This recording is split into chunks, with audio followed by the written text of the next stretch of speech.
This is Dr. Narinder Kumar here.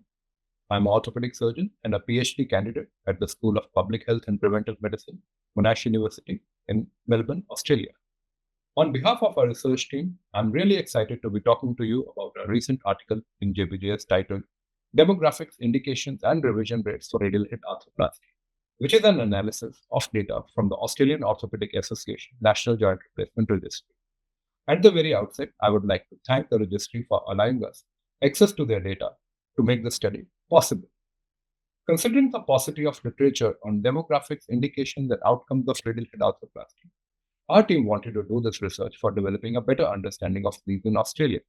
In addition, we also aim to explore various patient, clinical, and surgical factors that are associated with an increased likelihood of revision. Surprisingly, there are a limited number of prior studies, and those too with relatively small sample size, reporting outcomes of radial head arthroplasty, making it difficult to determine longer-term outcomes and relationship between patient or surgical factors and the risk of revision. We believe that our study is the largest study to date reporting the demographics, indications, and outcomes of radial head arthroplasty, including 3,457 procedures, with the longest follow-up as well, which is up to 15 years. The indications for radial head arthroplasty in Australia have remained stable over the last 15 years, with trauma contributing over 90% of all procedures since 2007.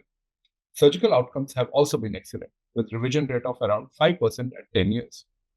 Also, the commonest indication for radial head arthroplasty, radial head fractures, fortunately had the best survivorship amongst all the indications, with aseptic loosening being the most common reason for revision.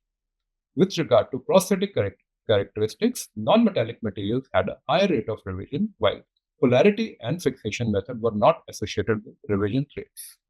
Other studies have also reported that trauma is the most common indication for radial head arthroplasty, and that most revisions do occur in the first 3 years after the index surgery, which is broadly consistent with our findings as well.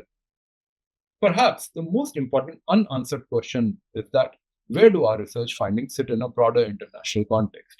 With this question on our minds, the next step will be to undertake an international comparison of the use and outcomes of radial head arthroplasty in other countries as well. This is something we are planning to investigate in the coming months in collaboration with various international arthroplasty registries. Thank you for watching this video, and we hope that you enjoyed reading our research.